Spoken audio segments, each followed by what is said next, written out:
Behind me is a scene where a 42-year-old woman was murdered last night. She was murdered in front of her two children. Her two children fled the house and ran to a neighbour to tell them that Mummy was being stabbed.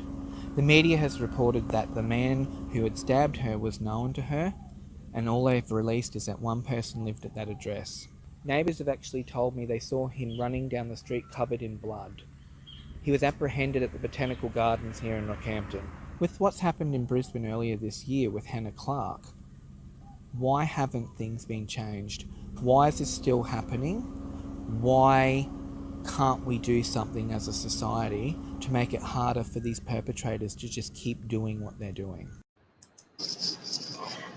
Hi, everyone, and good morning, Australia. Morning, Katie. And as you can see, we are a man down tonight, but we're chugging on without him. This is a really important show tonight, and we're going to hit a really tough topic, but an important topic, domestic violence. And we're going to hit on a couple different sections of it. We're going to talk about how domestic violence rates have risen in COVID and lockdown. We're going to talk about it in the States, and we're going to talk about it in Australia. We actually have our resident social worker, Sandy, coming on soon. And we also will be speaking to survivors. We actually have one with us right now. Ashley, thank you for joining us. Hi, no problem. Thanks for having me, guys. And we're just really looking forward to having some insight into hearing your story. And hopefully you have some encouraging words for people out there who are in the situation you were in. Absolutely. And Ash, by all means, you just you share with us what you want to share. Tell us, hey, red light if it's getting into something you don't want to chat about. That's completely fine. Because we're here just to have a chat and to raise awareness for something that I guess has always existed. It just keeps getting swept under the carpet. You know, it's just this thing that's there in the background, and then these big events like this happen all the time. Like, it's happening, I guess, with media presence now too. We're getting to see it happening more before our eyes, rather than, I'm sure back in the past it was just as prevalent. It just wasn't talked about as much. And with what happened with Hannah Clark earlier this year, I mean, that's one of the most horrific cases of domestic violence, where he set the car on fire with her and the children inside and killed them all. It's just insane that somebody feels that that's what they I can't even follow it, really. I can't follow the thought process of what makes somebody feel that that's the last option. Like, you know what, I'm just going to take out my family. Well, I do think that part of the issue here is that domestic violence targets invisible people, that the abusers tend to target people who are perceived to be weaker. They choose and groom their victims. I mean, and they're become invisible. Women are the largest victims of domestic violence, and women have always been marginalized in our society. And women are actually more likely to be victimized by someone they're close to. So these aren't random people that are victimizing them. These are their loved ones. And because I think the statistics show, like, a lot more men have been murdered in general, but the women have been murdered in more intimate relationships. Like, I think male on male murder is not normally, it's happening in a different way to the way, like, when it's a male murdering a female, it's very likely that it was an intimate relationship there. I definitely think there is probably a difference between a male and, you can't just rule out that these men weren't in a relationship together. It could have been a crime of passion. Oh, absolutely. And look, and I don't get too much into it with my own story, but look, I was in an abusive relationship, and I will put that out there. I was with somebody who was very manipulative, narcissistic, and it was really, there was physical violence, but it was more so just that gaslighting, and that, you become somebody that just allows it to keep happening to you. And you know what? I sort of look back on that period of my life, and I'm like, well, I was susceptible to it too. I didn't have those boundaries in place where I just kept letting them get violated gradually, because they don't just come in with, guns blazing, gradually just wearing me down to the point It's that where grooming process that abusers do.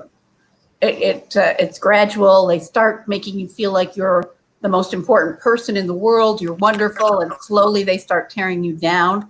But I do Love think, bomb. and I read years ago, and I couldn't find it prior to the show. I was looking for it, an article that said that even in male-on-male domestic violence, men tend to feel more empowered to leave and don't always end up in that critical, violent death situation. But like I said, I couldn't find it before we came on air tonight.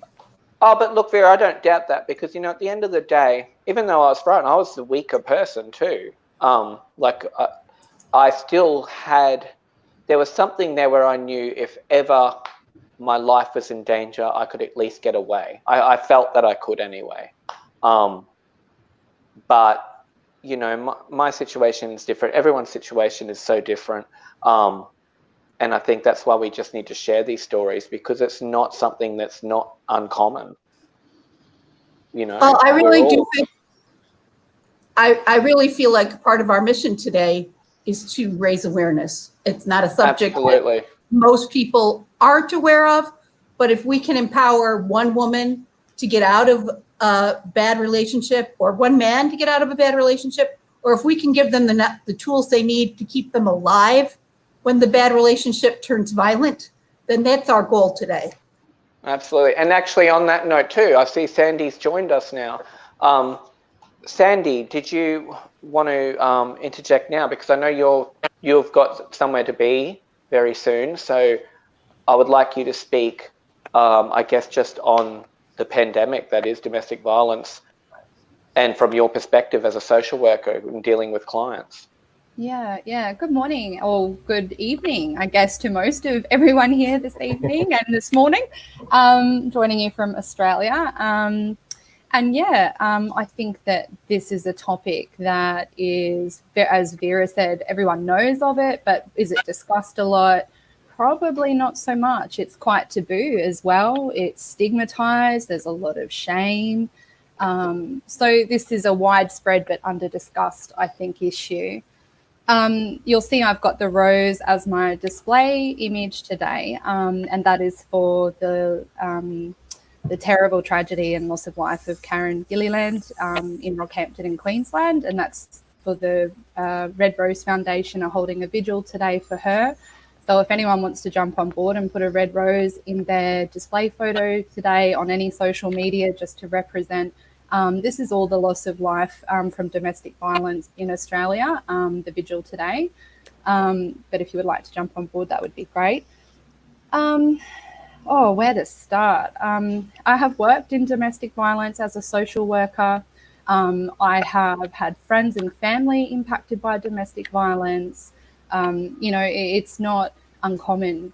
And I think that the first thing that would be really good to perhaps unpack here is the issue that is still so prominent. We've started to raise awareness. We know there's this thing called domestic violence and we know it's wrong, but people still participate in what we know as victim blaming.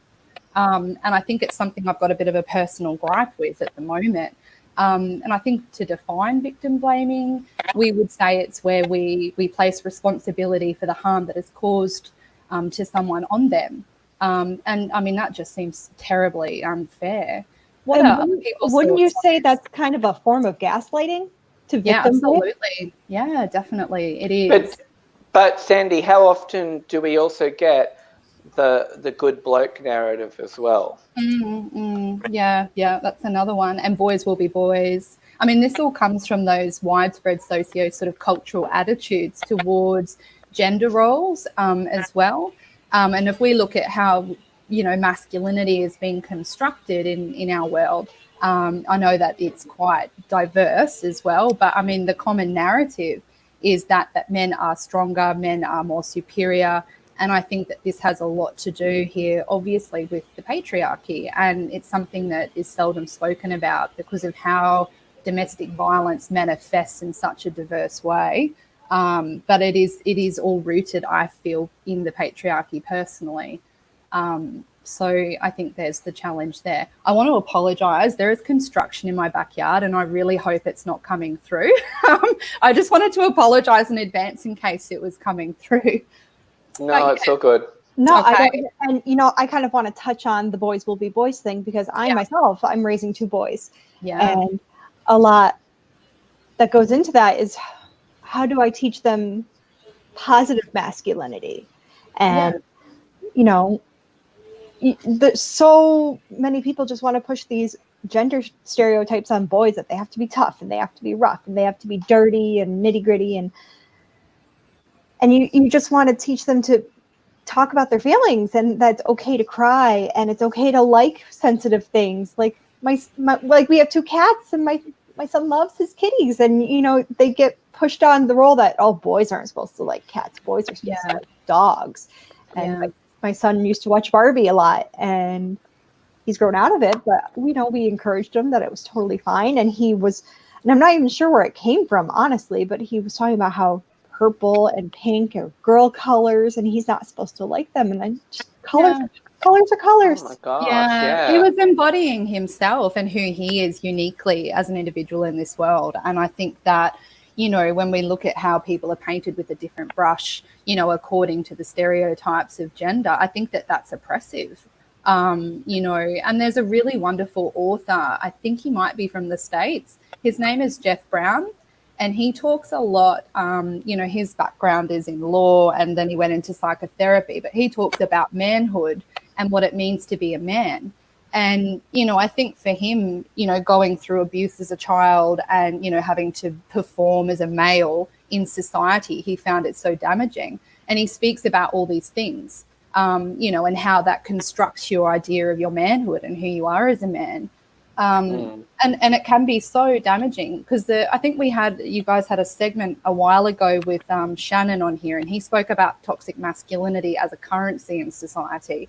And that really resonated with my thoughts on it as well, because it certainly is. It's the common currency that's used in exchange, you know, how masculine is someone in terms of how the patriarchy constructs masculinity. So I think that, you know, your kids, Katie, I think, you know, liking whatever they want and whatever the hell they want is totally okay. We encourage them. We encourage them to have big feelings and talk about them. It's okay to cry when you need to. You can like whatever the hell you want. Like toys are toys. There's no boy. And I think it's good to have, like, you know, that balance there too, where like you could, you know, there is masculinity and there's femininity. And like I'll say with my daughter, like, she's a very sensitive person. She's a bit like me, unfortunately, but she's also very outgoing. She loves to play and she loves Power Rangers. She loves to like play fight and things like that. And I think it's great. We do it all, you know. We can lay there and read a book together and she'll tell me that there's love in her heart and things like this. And then we can, you know, have a sparring match. It's great. And I think, you know, just to keep balance there with... You know, it's as their children. This is where, I mean, if we have any hope of doing anything preventative and intervening before we have these very, you know, sad relationships that, you know, go into adulthood, is when they're children. There was a really controversial ad campaign a little while ago. I just can't remember where it was from, but the ad campaign focused on the boys being boys thing, and it showed this kind of, you know, young boy doing things like pushing a girl over and being celebrated and glorified for doing that because secretly he likes her, and that's supposed to be normal and normalized behavior. You know, sex and violence is so enmeshed now as well, if we look at just the pornography industry, for example. And those narratives, when they entwine and they become part of our template, you know, it's really powerful. And I mean, this stuff gets normalized. And when people do lose the plot, why is it that it gets to a point where they sizzle over and bubble over and they murder someone? You know, how does it get to this point where it's so normalized? So, and I think that's what we saw in Rockhampton, very sadly. I mean, there's not a lot of stuff that has come out yet around the situation there, but someone has violently stabbed someone else. And I mean, we can't ignore gender there. It was a man who violently stabbed a woman. So, and Sandy, why do you think that, you know, the majority of these kind of domestic violence crimes are always perpetuated by men. There are women who harm men. There are women who harm children. Yeah. But it seems to be on a far lesser scale.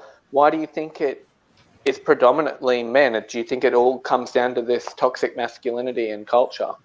I think it boils down to it. You know, from what I saw, I used to work at a domestic violence shelter, and, you know, what I frequently saw was male perpetrators who had this kind of idea of who they were. And I don't think they realized just how, I think, sad they were, really. I mean, and how this sadness and inability to have secure attachments was coming out in such inappropriate and violent and, you know, just toxic ways. And I just think that the insight is not there because, as Katie brought up, you know, boys are told they can't have feelings, they can't explore or introspect themselves. But even the boys who aren't told that, like, you know, like in Katie's household, but that's the feeling they get. Like I felt that especially as a young gay kid when I had brothers, you know, that the way I thought and felt, you know, I had to keep watching how I portrayed myself because what was okay in other people's eyes, you know, when you go to school, you know, boys have to act this way, girls have to act that way. Yeah, and I think social institutions, isn't it?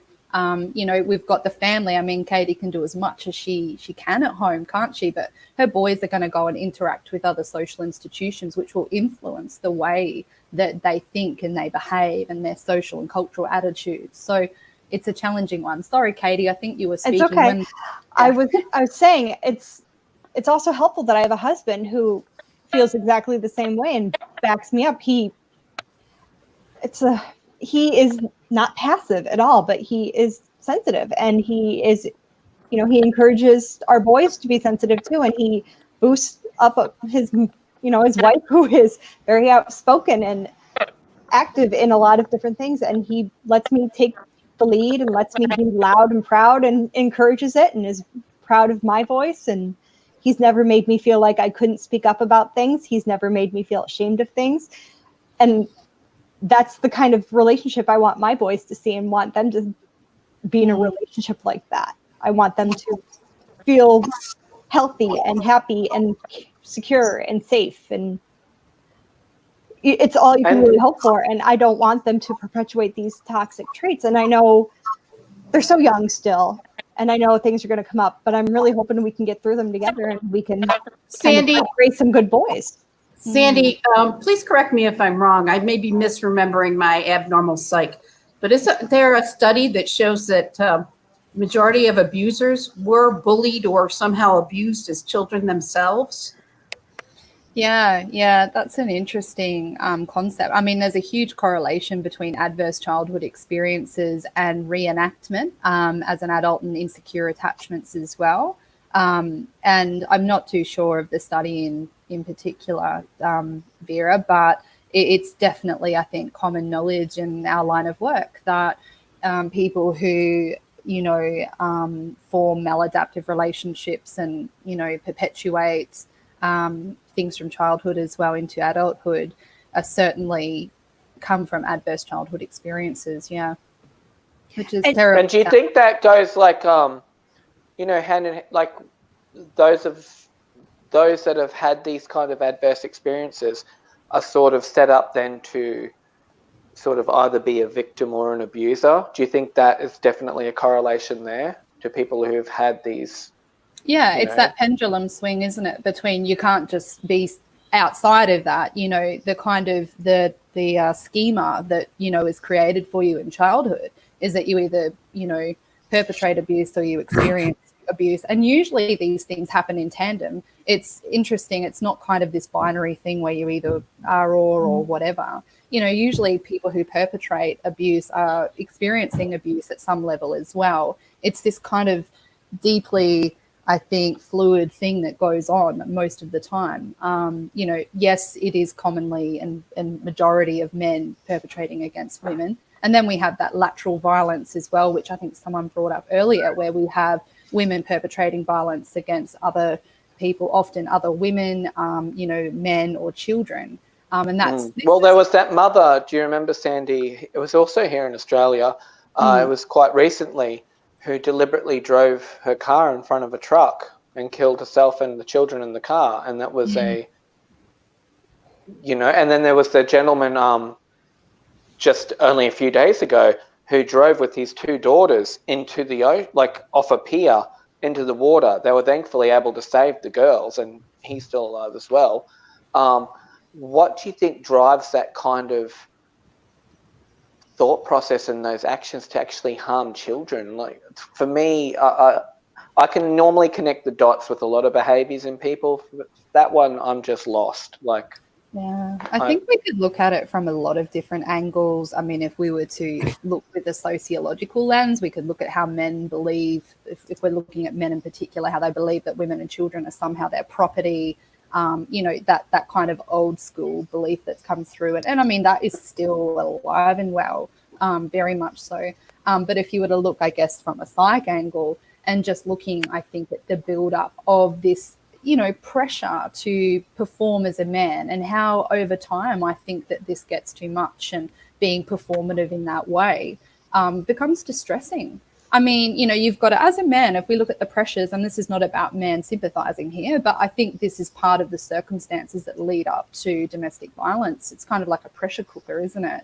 We look at how men, there's prescribed gender norms around how they should behave, how they should earn the income, how they should, you know, maintain that kind of stoicism as well in the family, where they aren't affronted or have feelings about anything, and they sort of keep shit going. And I think that that's a lot of pressure. That is a lot of pressure. You know how good it is when you just have like a moment where you just break for a bit and you just let it out? A lot of men are usually, you know, holding that in and unable, or don't even have the tools taught to them to do emotional regulation, which is one of the major parts of the domestic violence work in Australia with men, is men teaching men to be able to process emotion and to be able to go through, I think, what happens in family life. Which I think this is, you'll find there's a build up and a lead up to the point where someone, you know, gets to this point where they go, I'm going to kill people. It's not justified. I'm totally not saying that, but I think there's definitely circumstances that lead up to it. Yeah. I want to switch gears really quick while we've got you, Sandy. And when Ash is ready, I'd like her to kind of give us her side while you're here. And, you know, you guys can kind of work through that together and get into it a little more, but kind of touching on the children aspect of women abusing children. You can think of the case of Gabriel Fernandez. That was the documentary that was on Netflix. I mean, this poor little boy was abused by his mother and her boyfriend, and just tortured his whole little life, and that's all he knew. So it really is not just men that are, you know, the perpetrators of this. There are women who are just as horrible. And Ash, I see you're back. We really want to get into your side of this and get some insight from you while Sandy is still here. So whenever you're ready. Ashley? Ashley, can you hear me? Ashley? I'm having a hard time hearing you. I heard that part. Yeah, James, I can hear you a little better, actually. While we still have Sandy on, we would like to get a little bit into your story. So if there's anything that you would like to touch on, feel free to go ahead. Okay. The first thing that I would like to touch on, I've only been hearing so much, I have to apologize, guys. I don't know if it's the internet or what.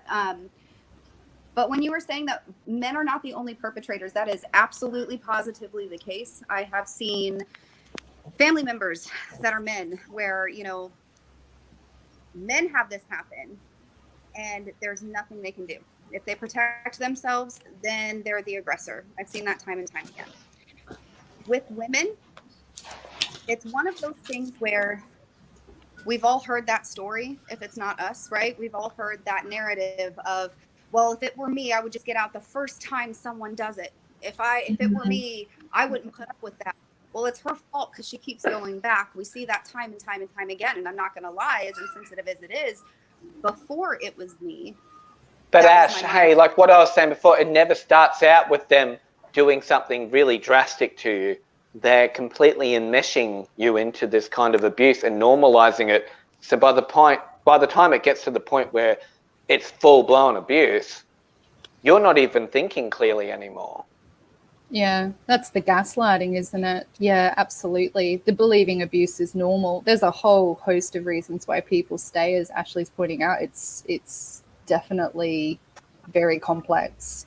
And, you know, I think the media portrays it terribly too. I mean, if you think about movies with these women that come out on top, it's never that easy, is it? Absolutely. Yeah, it's not. You're not J-Lo in enough. Hey. I'm so glad you caught that reference. Thank you. Okay, Ash, go ahead. Sorry about that. Yeah, sorry, Ash. You're fine. I'm just having trouble hearing. So if you're asking me questions, if you could just maybe text them to me, James, while I'm on my little tangent I've got going on here. Just go on.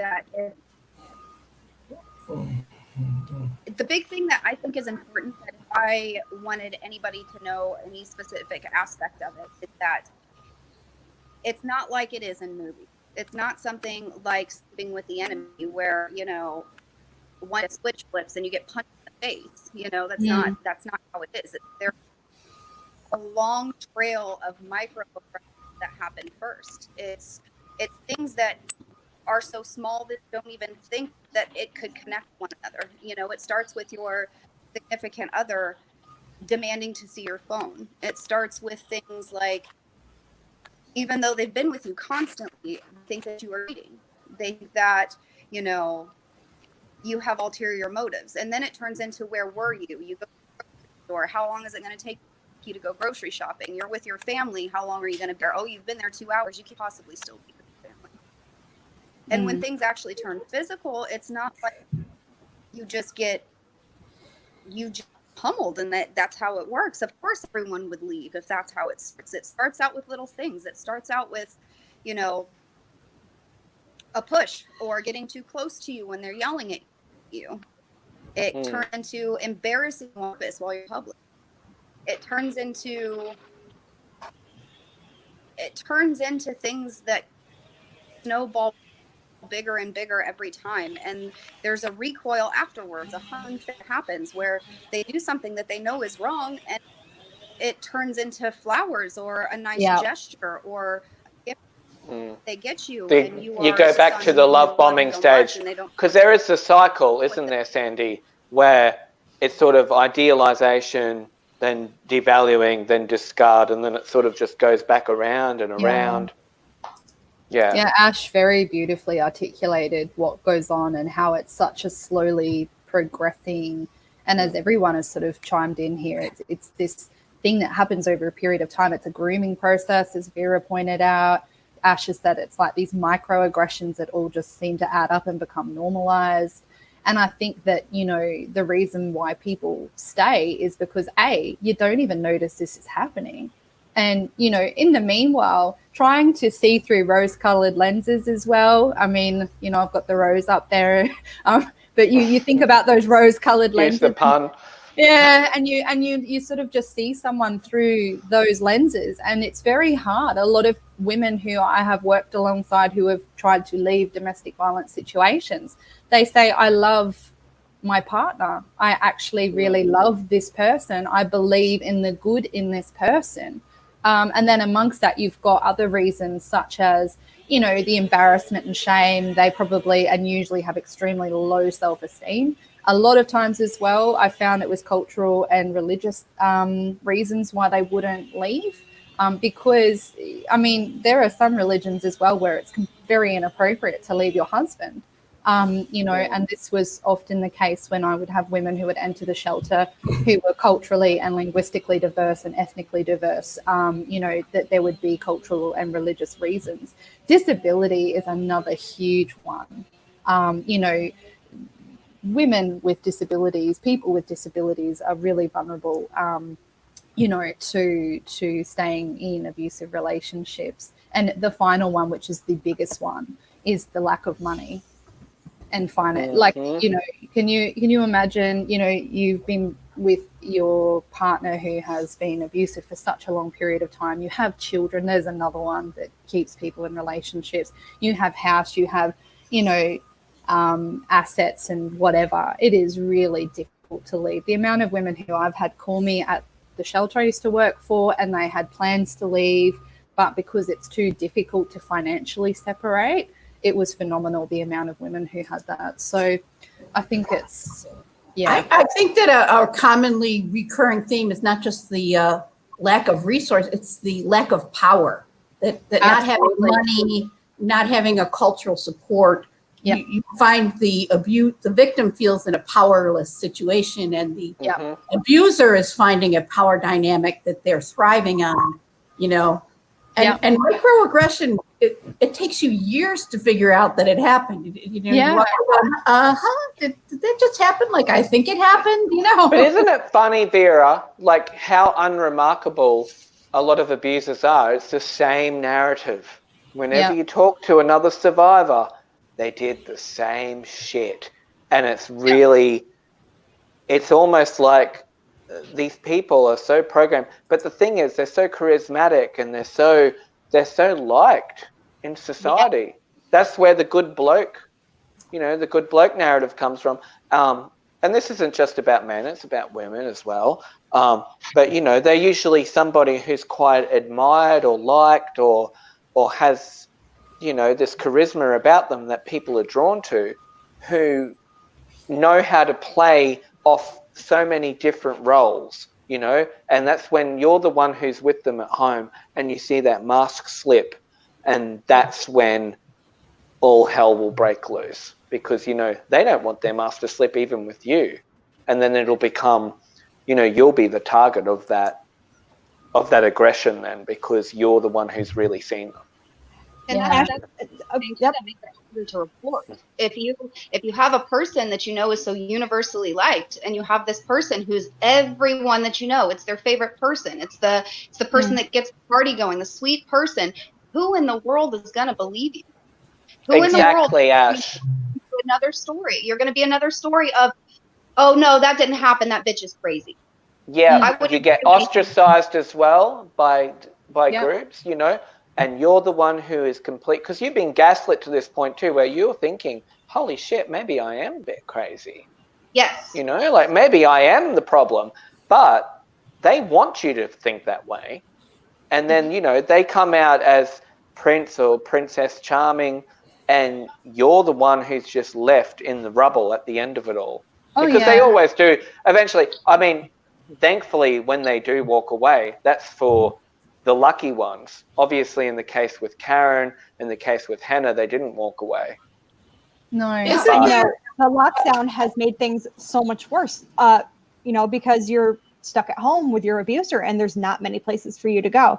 And there are so many different factors that go into this. Stress, being isolated and being in one place. You're okay. This is fine. Sorry. Stress, being isolated, so you're just kind of in one place for your abuser to gaslight you and do whatever you want to do, whatever they want to do to you. And it's also what Sandy was touching on. You're jobless. You have nowhere to go. Yeah. So, and to top it off, there's a virus going around. You're not safe anywhere. So what are you going to do? You're just hopeless. And it's part of the reason that we're seeing these numbers jump. And it's just an awful situation. And you see these numbers jump in a lot of situations. Like I do believe I read something about after hurricanes, these numbers jump because, you're cleaning up. There's everything shut down. Your whole life may be in shambles, like physically and emotionally, and there's nothing to do but take it out on your partner, which is awful. But I don't know if we have stats yet in Australia. I'm going to have a look later on today, because I think that I would like to know the correlation of it here. We have had an increase. We used to be at 1.5 deaths a week on average, women dying from domestic violence. I think they're going to lower it to 1. I think we're at 1. I think they're going to go up to 2. So that's a terrible average. We have a bit over 20 million people here, and every week we have a few women dying from domestic violence. It's just completely not okay. And I think that the other thing that is really difficult, I remember working in a domestic violence shelter. I felt like when women would come to the shelter, I'm locking them up, and the perpetrator is walking out with all their liberties in the freedom of society, still participating in everyday life. And these women are locked up, they're frightened, they're scared. And I felt so many times like I was normalizing the Well, abuse. Sandy, I'm glad you brought that up, because I actually interviewed a DV survivor. Was going to play that later in the show, who described that exactly, that she felt like she was punished. She was being locked up. She had to be in lockdown. She had to do courses on anger management, all of this kind of stuff. And the perpetrator was completely fine to go on with their life and, walk around and smear her and do whatever else was going on. And it's funny you say that. And I was just watching a Law and Order episode the other day where the victim was going to a shelter and she was under curfew and she had to leave all her possessions behind. And she said to the detective, who's really the prisoner right now? Absolutely. And this is what happens. And you feel just, I watching that, it just kind of made you think like, wow, they really are kind of a prisoner no matter where they go, but they're safer locked up in the shelter than they are locked up at home. But God, it's not even just locked up physically, because if you think about it, especially if this is a long-term prolonged relationship, right? You have meshed your inner circles, you've meshed your friends, you've meshed your family in a lot of ways. And you have to think, when something like this happens and you're to a point where you think no one's ever going to believe you, who do you tell? You can't tell your family, because then they're just going to demand XYZ of you, or they're going to think that you're weak. Like me, myself, I like to really consider myself a strong person. And a lot of people that meet me say, you're just the coolest person and you're so tough and you're so strong. And I can concur. Well, you don't want people to think less of you, so to speak. And when you actually do decide to leave and you try to cut off all contact with that person and you try to get yourself away, that means all of those people you've meshed yourself with, specifically the friend circles and the activities you get involved in, all of those stop. So you get to a Ash, position. I'll say I was completely ostracized too, and I was in already a minority group who ostracized me. What was your experience when you actually left? Did you go through something like that as well? I was just going to ask you and Ash, actually, Luke, what was the final straw for you two in your relationships that kind of said, that's it? Like, what action was it that just kind of, I'm done, I'm leaving? It wasn't even an action, to be honest. It's not like I was mid-ass whooping and decided to go. Honestly, James, I love you.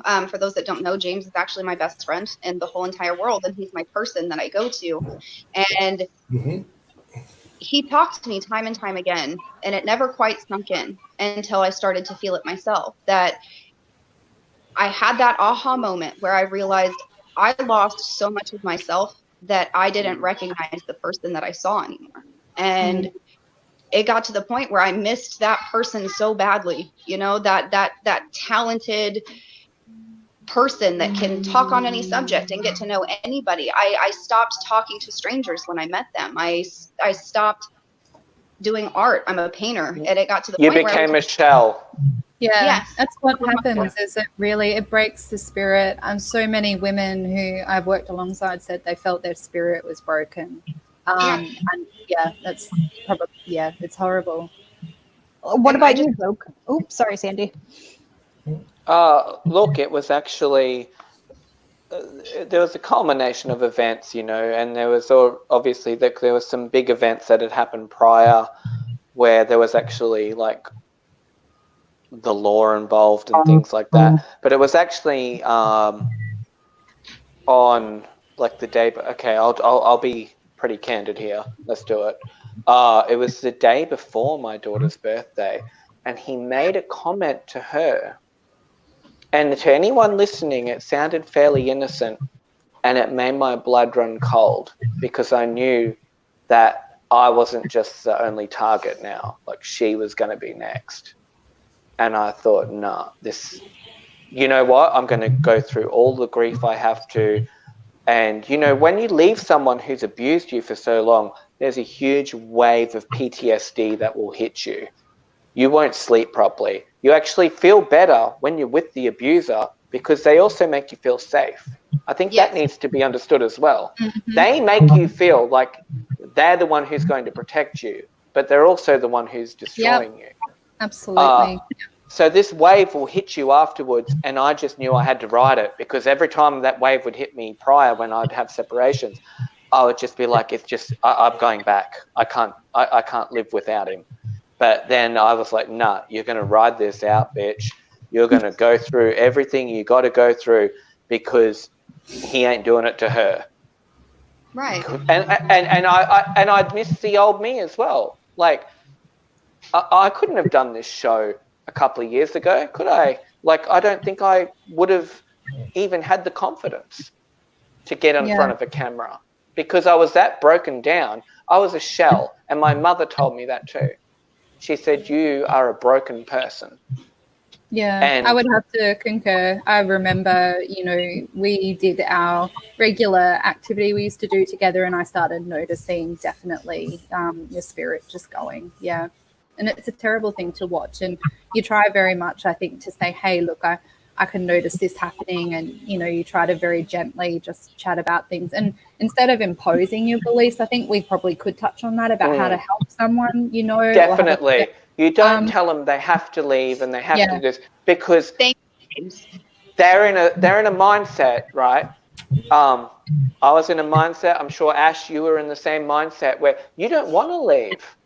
And when people are telling you, they're making you feel awful, and you don't even want to confide in them anymore then. Yeah. You don't even want to tell them what's going on because you're like, oh, they'll just think I'm an idiot because I'm still here.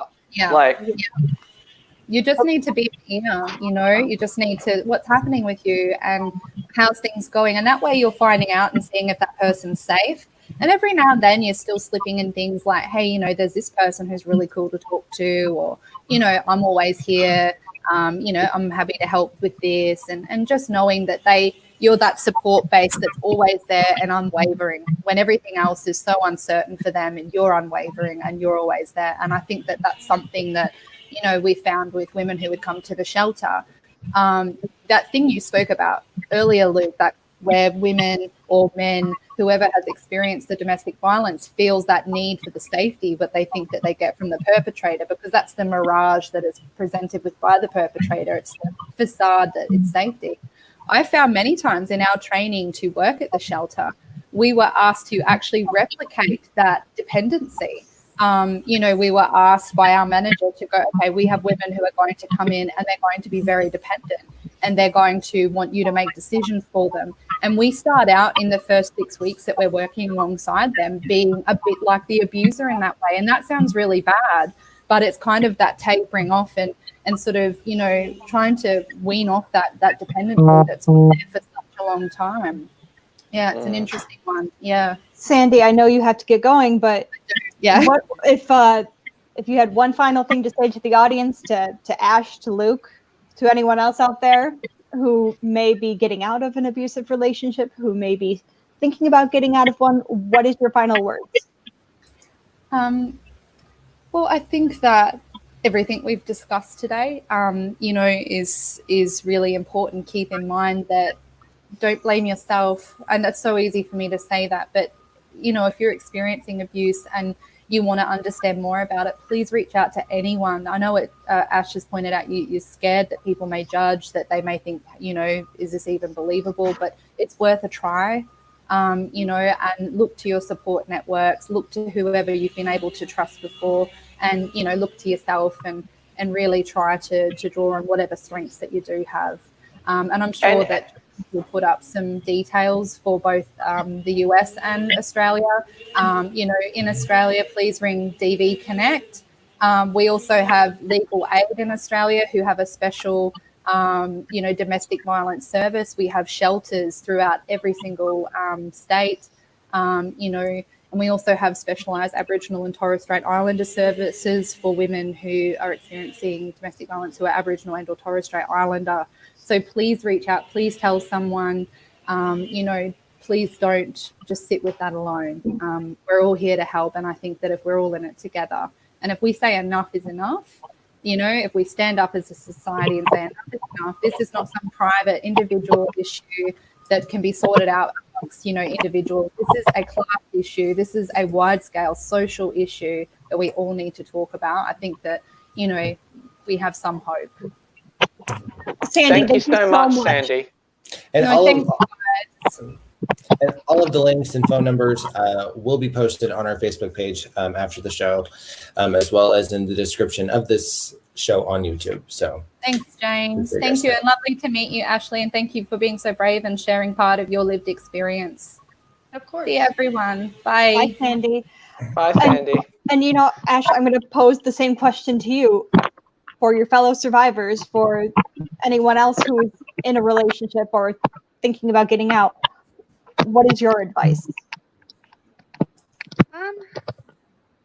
See, that's a rough one, because that's something I'm still definitely trying to figure out. But if I had to pinpoint anything in particular to know, I know that these women, and myself included, and men, you see what I've told James is a 90-10 split, right? Mm-hmm. So you'll have 90% of the time where this person is the most amazing individual you've ever been with, right? They treat you so well. And then that 10% of the time, they hurt you. And as you've heard time and time again, love should not hurt, right? If I could say anything to anybody in that current situation, is that the 90% is not worth losing yourself. The 90% is not worth selling. And Ash, like, I'll ask you as well, as someone who I think our experiences are probably similar, because as I said earlier, the perps are always very they're unremarkable. They're very similar. Did it feel like when you were first with this person that it was a fairy tale? Absolutely. That you were swept off your feet? Absolutely. And were you love bombed? All the right things to say. In my opinion, people like that, the people that go to that place, have a really hard time loving themselves. And I think that's one of the reasons why during the coronavirus or during a hurricane, those numbers go up. I think that you see these people that have a really hard time being in their own skin and loving themselves. And so they have that time to sit there in their thoughts and think.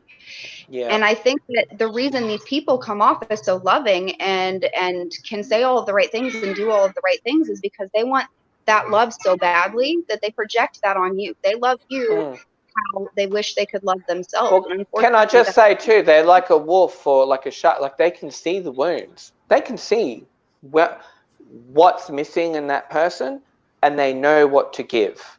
So they will groom you in that way. They'll know, okay, this person's insecure about A, B, and C. I'm going to reassure them about those things. I'm going to really come in as their savior. And then use those later. Yeah.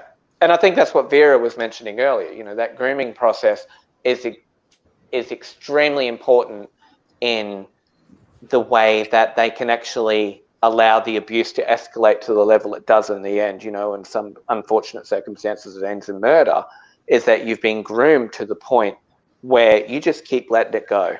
You're just like, yeah.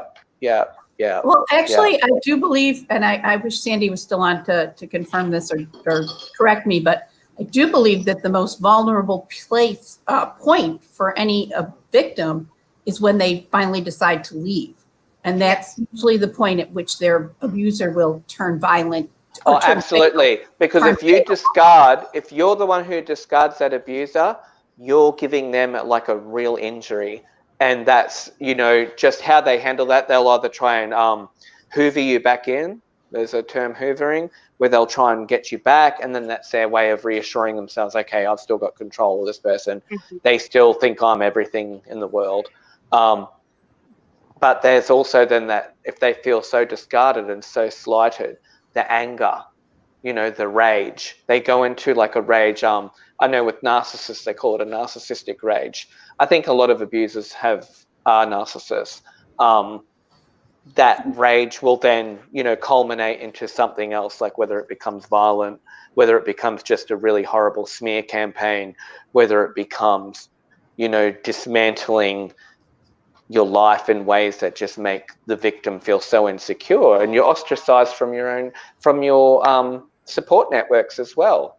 That's what happens. And it's a power struggle, really, isn't it? Because once you find your strength and your power and you take it back, what do they have left? And I think that could be a really good reason to go violent, because that's the only move they have to get the power back is physical. I mean, think about it. Oh, go ahead. No, you're right. I was just going to say, Ash, do you feel lucky that you exited and you're here and chatting with us? Like, do you feel your exit was good? Because I'm just thinking from my own perspective, I'm so lucky. I was actually just like, I sort of did the discard, but it was not, I didn't have many repercussions. I had a terrible smear campaign. I've got, my name's probably dirt in certain circles, but whatever. But okay. I got lucky that I wasn't constantly pursued afterwards. Yeah. I mean, I guess there's a part of me that definitely feels lucky that I am A, alive, or B, have not had acid thrown in my face disfiguring me or have been set on fire. Absolutely. To be honest with you, I'm more pissed than anything. Like, I've gotten to that point where, how dare you, And it's not, I don't feel lucky. I feel like I am proud of myself for being strong enough to make that decision. That's one of those making your own luck kind of things. I did that. I left. Yeah. I got through something that's extremely hard to get out of, and I'm unbelievably proud of myself. I think we get a bit pissed off too, Ash, because we're pissed off with ourselves a bit, because when you're looking back in retrospect, you're like, what the fuck was I doing? What the fuck? Why? Yeah. Well, I hope you guys know it was nothing you guys did to deserve that. Absolutely. But you got to turn inward too. And I have to really look at, and this is why a lot of people do get caught in constant victim cycles. You've got to develop a little bit of insight to go, look, yeah, they're a piece of shit. They're an abuser. But what is it in me that's like blood in the water for a shark? Like, I've really got to look at that, because you can only change yourself. You can't change these people. They're going to keep going on their merry way. You can change your reactions to things as well. It gets to a point where you do that introspection and you literally say to yourself, like Luke said, what the fuck? I love me. I'm my person, I'm my girlfriend first, and no one treats my bitch that way. That's me. And what it did for me was it kind of gave me this sense of self-awareness that like I said, I consider myself this tough person, but am I really deep down? What made me stay? Was it fear? I don't believe it was. I feel like it was just getting so overwhelmed with everything. You just start going through the motions and you just exist from day to day to day to day to day. And for me, I've learned to love myself first. I've learned to be a good example. I've learned that I will never in my life allow anybody else to throw up those red flags without me realizing them and knowing that's a little too jealous for me. This is not going to work, or this right here is something that I'm not willing to put up with. So I'm sorry, but I'm moving on, Yeah. I think that's some really great, introspective thoughts that you've given us. And personally, I want to say thank you very much, because you see it in the media, you see it in movies, you see it on TV, but it's so much different in person. And you and you, I'm sorry, you and Luke have got me all emotional because it's very powerful. And I don't even know you, and I'm so proud of you. I mean, you're Katie, you're beautiful, Bubba. Oh. Oh, sweet. You're gonna make me cry. James, I think play that interview I did with Bella, and let Katie get herself together, because I'm gonna send her some hugs. Okay. Love you, Bubby. How do you think the police feel about handling DV situations? The police can't really do much to help, and they don't help until after the fact. So the paper, all it does is try to scare the guys into not coming, but most guys aren't scared of it and will keep coming. then the DV shelters, they only work for one sex to begin with, and secondly, they punish us. Well, that's what it felt like to all of us in the shelter, was we were being punished. We had to do anger management courses and all these other courses, and we had to stay in the shelter. Do you believe that certain types of people are more susceptible to domestic violence? Because of my background, abuse when I was younger made it okay. So I will let something go longer than the average person will, because that to me is normal, as that's what I learned as a child. So that affects you as well as your own mentality. You might not have been abused as a child, but you don't have that love for yourself. And then the perps, they're master manipulators, and they don't see the world the way we do. And one thing about them is that they will target people like me. Do you feel the shelters are supportive? Do you feel they change outcomes for domestic violence for people that have had to go to a shelter? No. Once I left the shelter, all ties were cut completely with me. I rang up a few times needing help, and they told me to ring other services. They don't care once you leave the shelter. Are you afraid that you're going to be another statistic? Every day. And I talk to my counsellors about it twice a week. I have a DV counsellor, and then I have a normal counsellor. And we're aiming at me feeling safe 100% of the time. But I do believe that he will come after me and my daughter eventually, and I'll end up in the news, or she will.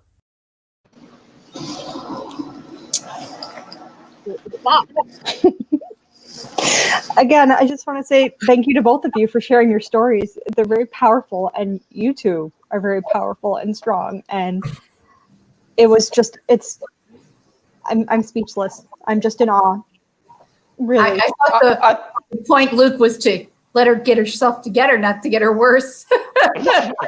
Sorry about that, Katie. No, the focus is not on me. It's on you two and other survivors. And if anyone is out there in your situation, or out, any survivors, anyone in these relationships, anyone looking for more information, just please reach out to someone. Use those numbers. Reach out to even us. Reach out to anybody. Whoever you need to. We on Uncensored Radio are your allies, and we're here for you. And I know I will go above and beyond to find you the help you need if you are out there and you are looking for someone. And again, thank you so much for telling your stories. They were amazing. And I'm so proud of you too. And I'm so glad you're both still here. And thank you to Sandy for her insight. And let's just end We this. still got 2 minutes. You got 2 minutes, Katie, and you're trying to wind it up, Bob. No, don't you worry. A little wrap here so Katie can get this. Hold on. No, Okay. we're missing Jeff here. And I know Jeff really want to put his, and I know Jeff would really want to put, hold on. I know he would want to put his 2 cents in. So I think we have some video of Jeff to wrap this up a little bit. Yeah, let's show Jeff falling down. Yeah. Why is it still funny? It's actually terrible.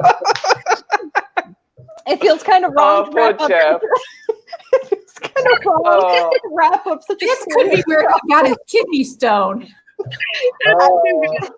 It feels so wrong to wrap up such a serious show on this note, but I just, I think everyone deserves a laugh too. To break it down a little exactly. bit. And look, bring awareness and to help anybody who needs to get out. So, and if you just needed a laugh today, here's the video one more time. Right. Go ahead. Hold on, you put me on the spot. I wasn't on that screen. Sorry, go ahead. There you go. Oh, Jeff. And look, we can't wait till next week. Jeff will be back with us, and we'll be back to action. Back to our regularly scheduled programming. Exactly. And remember, thank you so much, Ash. Ash, I really want to thank you. I know it's not easy, man, talking about the stuff. I didn't even plan to talk about my stuff today. It just, you know, came out because it just felt like it had to. You know, I'm really proud of you just to come here, speak candidly, and to give just those insights, you know, as lived experience. It's important to the world. Mhm. Yeah. And I hope someone watching today can really just feel that, look, we can hear you and we know what's really happening. Don't believe the lie you're being sold right now if you're in that situation. And life gets so much better. Tell somebody, get out. Life Absolutely. feels much better, so much better. And remember, Absolutely. we're going to have all these resources on our pages in the descriptions of the video. Remember, you can always reach out to us. You know, if you feel like you can't reach out to people close to you, reach out to a perfect stranger. We're here to help you. Ashley, I love you. Thank you so much for coming on and being a part of this. Of course. I Yeah. love And you. we hope to have you back again, Ash, on, like, you know, on a more positive show. We'll do something crazy. Yeah. I'm actually delightful, so, you know. You have been a delight this whole time. I don't know what you're talking about. And Ashley, we need to talk because I heard that Jenna Marbles quit YouTube today. Oh, there you go. All right, guys. We'll see you next week. Hopefully, Bye, everybody. a bit lighter topic. Good night. Goodbye, guys. Good morning, Australia. One more time. God.